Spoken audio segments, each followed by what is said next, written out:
Hola, ahora comenzamos con el módulo 4, cuyo tema es o consiste en tratar los desafíos éticos del mundo contemporáneo.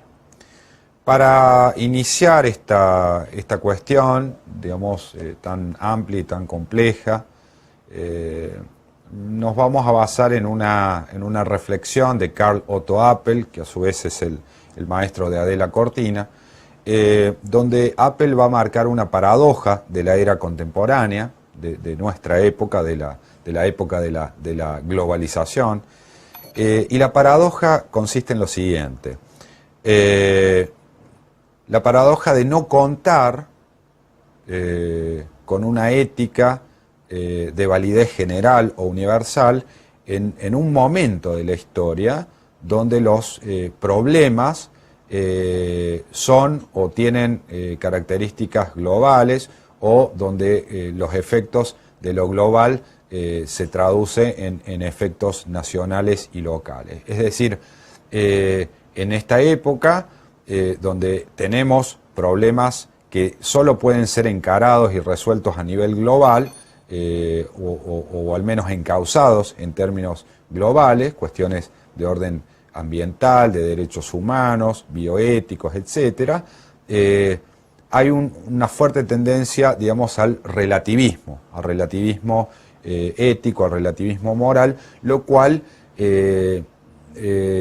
conspira contra la posibilidad de contar con ciertos principios o marcos comunes que nos permitan entablar diálogos y llegar a acuerdos o consensos. En este sentido, la ética del discurso, la ética mínima,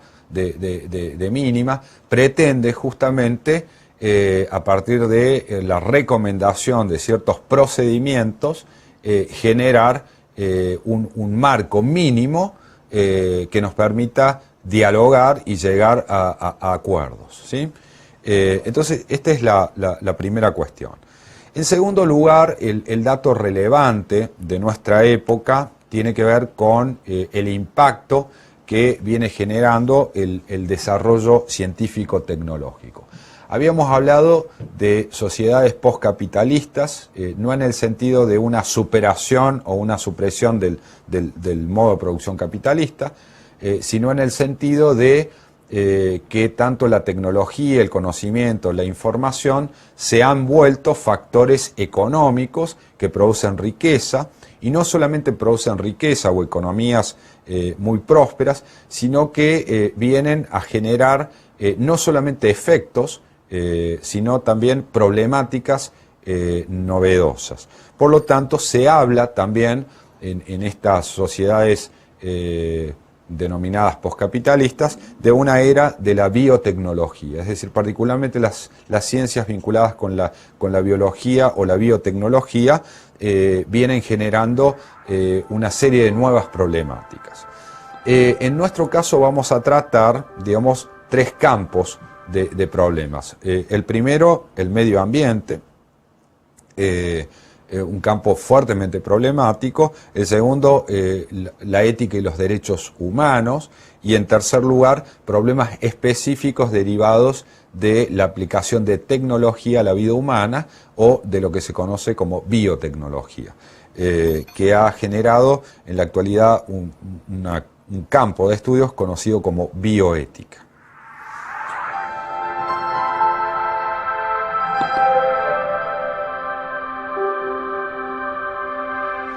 Respecto a la ética y el medio ambiente, digamos, es claro el efecto, en algunos casos no intencional, que viene generando la aplicación de nuevas tecnologías y fundamentalmente la necesidad exigida por el mercado de generar más producción, o sea, tener más una producción más intensiva y en el menor tiempo posible. Es decir, esto es un criterio claramente económico, utilitario, que me termina generando en definitiva a mí como individuo más ganancias y menos pérdidas. Por lo tanto, cuando este proceso se hace sin tener en cuenta los factores ecológicos, termina generando lo que los economistas llamaban externalidades, como resultados no intencionales, contaminación, que va generando lentamente, cuando estas conductas no son conductas que hacen o llevan adelante pocos individuos, sino que se generalizan, es decir, todos terminamos contribuyendo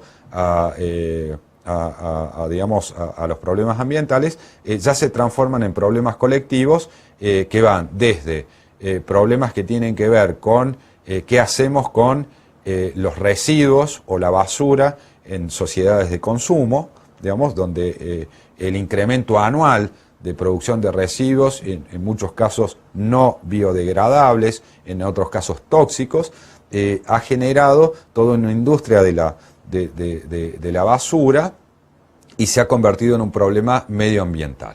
Hoy en día, digamos, para las municipalidades, en el caso de Argentina, los costes que genera el tratamiento adecuado, la recolección y el tratamiento adecuado de la basura se han incrementado exponencialmente. No es lo mismo debido a la cantidad y al tratamiento.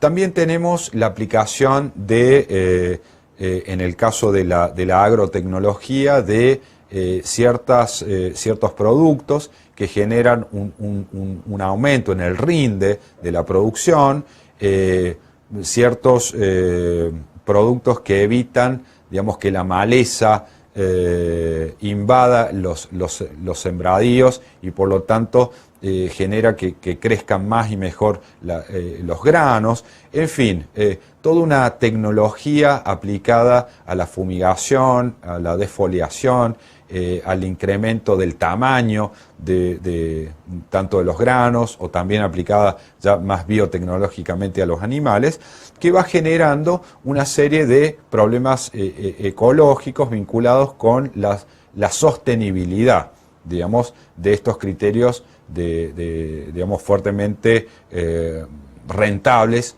o ajustados al mercado. Por lo tanto, todo esto ha ido generando, algunos científicos intentan demostrar que el calentamiento global es un efecto, por ejemplo, de la emisión de monóxido de carbono de las industrias, del calentamiento global, ha generado una fuerte problemática. La Junta, el Pacto de Kioto, donde se ha tratado esta cuestión, si bien se aborda, al momento de llegar a acuerdos que implican medidas específicas, particularmente de los países responsables del gran parte de la contaminación, digamos, llegado el momento de los acuerdos que impliquen compromisos de reducción de generación de impacto medioambiental, bueno, llegado el momento del acuerdo, allí las cosas se dificultan. El caso de Estados Unidos, por ejemplo, que se niega a firmar este tipo de pactos. En el caso de nuestro país, en el año 2004 se firmó el Pacto Global, digamos, donde la Argentina sí genera compromisos en el mediano y en el largo plazo de asumir una política medioambiental. Nosotros tuvimos un caso testigo, que fue el caso de la papelera Bosnia, en Gualeguaychú, que sentó un antes y un después respecto a lo que es la conciencia ecológica. Por lo tanto, actualmente, digamos, cualquier empresa puede adherir, digamos, a esta oficina del Pacto Global, comprometiéndose, digamos, no está obligada, pero puede hacerlo asumiendo un compromiso ecológico, es decir, de disminuir las externalidades en este sentido. Muchas medidas prácticas medioambientales, algunas ya se están tomando, por ejemplo, la sustitución de los focos de filamentos por los de bajo consumo es una primera medida orientada en este sentido, que ya en nuestra provincia se ha hecho. La cuestión del tratamiento diferenciado de los residuos son medidas medioambientales que vienen lentas, pero claramente se van a terminar imponiendo. Una cierta regulación en cuanto al uso de químicos y pesticidas en lo que hace a la industria alimentaria, también viene avanzando de manera importante, y es de esperar que esto termine primando, dependiendo en gran medida también de la presión ciudadana en este sentido. Respecto a la ética y los derechos humanos, ya hemos hablado de esto, pero básicamente es importante porque generan una ética mínima que nos permite entablar digamos, un diálogo en base a ciertos parámetros comunes. Por lo tanto, es muy útil al momento de generar el diálogo y generar ciertos consensos con una base mínima común. Por lo tanto, los derechos humanos hoy en día se han convertido en una ética mínima que hace posible el diálogo y ciertos acuerdos. Por eso es útil al momento de intentar resolver cuestiones prácticas. Ahora bien, la mayoría de los países han firmado convenios, o el Acta de Costa Rica, en el caso de la Argentina. Ahora, hay otros países que todavía no lo han hecho. Y eso está generando alguna dificultad en la actualidad.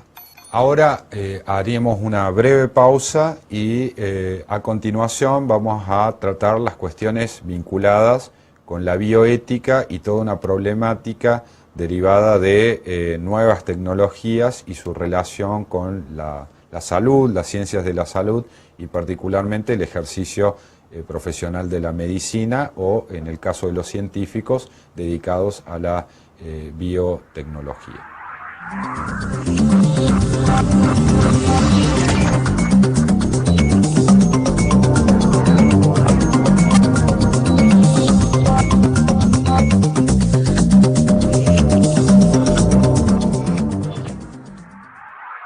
En esta segunda parte del módulo 4 nos vamos a referir a una problemática de carácter muy novedoso y que probablemente esté generando los mayores desafíos a la ética contemporánea, y que es la cuestión de la bioética, y derivada de las nuevas tecnologías aplicables a seres humanos y de las nuevas problemáticas que va generando.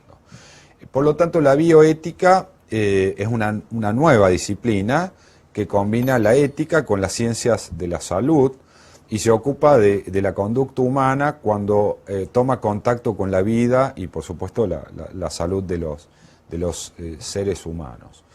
Los avances de la ciencia de la salud han dado origen a diversos problemas que se denominan genéricamente bioéticos. Digamos, hay algunos problemas que no son novedosos, sino que son problemas que uno podría considerar ya problemas clásicos, que son tratados por la bioética, como por ejemplo la cuestión de la eutanasia. O sea, ¿qué es la eutanasia? Bueno, la eutanasia es un gran dilema ético que tiene que ver con cuando existe un diagnóstico médico de un enfermo terminal que no tiene, según el criterio médico, posibilidades de supervivencia, y por el otro lado existe una tecnología que puede mantenerlo vivo, en algunos casos indefinidamente, en otros casos por un tiempo más, pero en definitiva el diagnóstico médico es que no se trata de una situación irreversible. Bueno, ahí se genera la cuestión de si se debe o no suprimir la intervención médica o el mantenimiento artificial, digamos, de la vida humana, ¿no? Esta es siempre una controversia cuyos criterios digamos, suelen variar de profesional a profesional, pero digamos, es un ejemplo de cuestión bioética tradicional, y que obviamente tiene directa relación con la tecnología que permite, digamos, mantener viva a una persona, con la medicación que permite mantenerla viva, con el respirador, etc.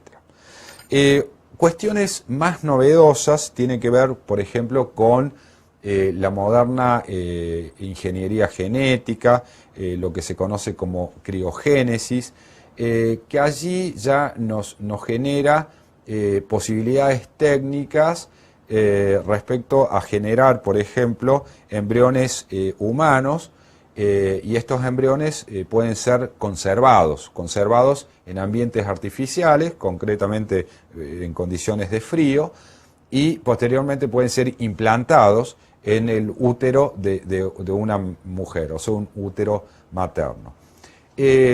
Por supuesto, todo esto que a uno puede sonarle o, digamos, en algún momento ha sido materia digamos, de libros de ciencia ficción. Uno se imagina a Ray Bradbury, ¿sí? a Huxley, digamos, hablando sobre estas cosas cuando estas cosas no existían. Hoy son una realidad y están generando algunas controversias.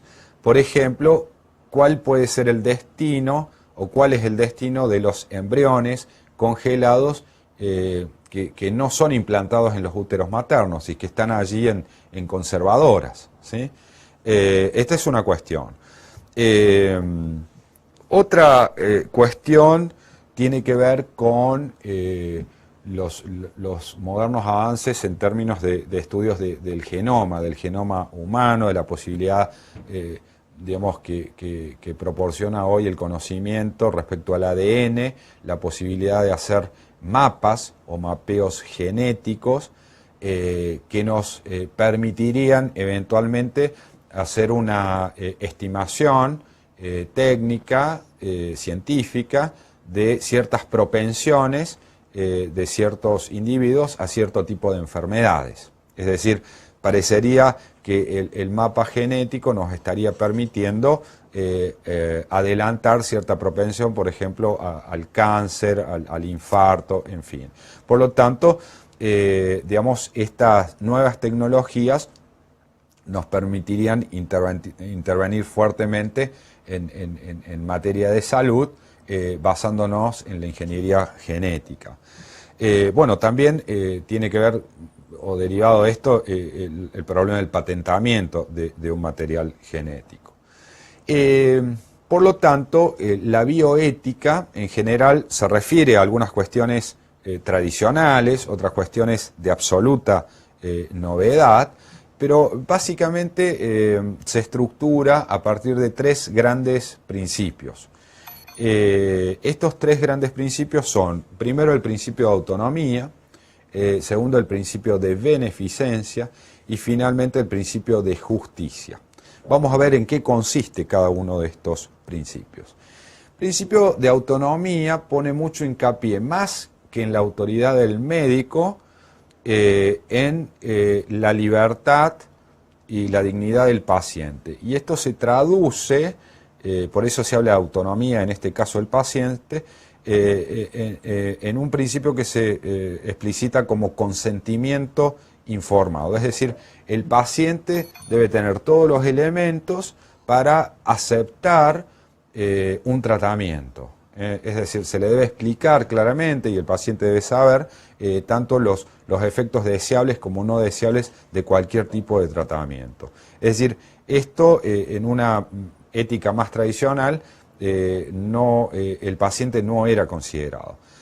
Por lo tanto, el principio de autonomía considera a la persona como un ser que es capaz de decidir por sí mismo, ¿sí? Es decir, puede inclusive optar por no hacer un tratamiento. Es decir, la prescripción médica o la autoridad del médico está limitada justamente por el consentimiento informado del paciente. Y esto claramente cambia las bases de la ética profesional de la medicina tradicional, donde el médico no era cuestionable. En segundo lugar, la beneficencia. Bueno, por supuesto, no hacer maleficencia se debe procurar producir el menor daño posible en el momento de aplicar un tratamiento, es decir, disminuir lo más posible los efectos negativos de cualquier tratamiento. Entonces, esto en caso de aplicar a los enfermos de cáncer una quimioterapia, pues las decisiones de aplicarla o no en función, digamos, de las posibilidades de recuperación, el estado de la enfermedad, bueno, siempre son decisiones de tipo éticas, que a veces el profesional puede valorar que vale la pena cierto tipo de intervención o que no vale la pena cierto tipo de intervención. Finalmente, el principio bioético de la justicia, que, digamos, tiene que ver con, a la hora de la distribución de los gastos para la salud, decidir o tomar ciertas decisiones vinculadas como a algunos casos particulares. Es decir, cuáles son los dilemas que se le plantea a la bioética en materia de justicia. ¿Qué pasa si nosotros tenemos que un enfermo, un tipo de enfermo, que tiene un tratamiento, una enfermedad que exige un tratamiento costoso y largo, y que necesitamos disponer, por ejemplo, de camas en el hospital para ese tipo de tratamiento, y eso no nos permite, durante un plazo largo de tiempo, habilitar camas para otras personas? Es decir, este tipo de problemáticas, en definitiva, van a ir generando cuestiones vinculadas con la justicia o que deben ser tratadas en términos de justicia.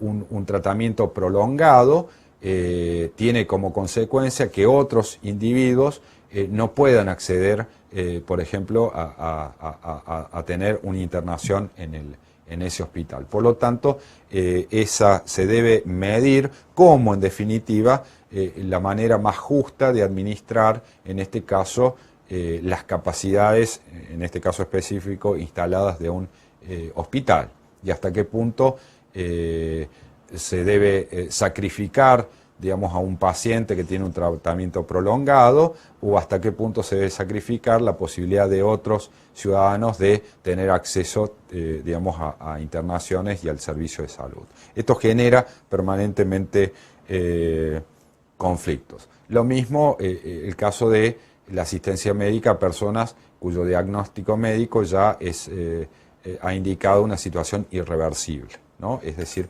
todo esto genera problemas de justicia. Finalmente, cuando se establecen conflictos, siempre se interviene con principios bioéticos cuando hay conflictividad, es decir, este paciente sin esperanza, lo podemos sostener artificialmente durante muchos meses o indefinidamente, y por el otro lado decir ese tratamiento, esa atención también es requerida por otros pacientes potenciales que no tienen acceso. Bueno, ese tipo de problemáticas genera conflictos. Estos tres principios rigen todas las cuestiones bioéticas, desde el tratamiento de los pacientes, la investigación en materia de salud también, hasta la aplicación de las técnicas derivadas de los avances tecnológicos y particularmente del genoma humano. Cuando estos principios entran en conflicto, se aplican los principios de la ética mínima o de los derechos humanos. Es decir, siempre se tiene que resolver una cuestión en favor de los principios vinculados con los derechos humanos. Sobre todo considerado que entre tales derechos se encuentra el derecho a la dignidad. Es decir, el derecho a la dignidad es el derecho humano que parece regir y debe ser la instancia última para resolver conflictos de tipo bioético.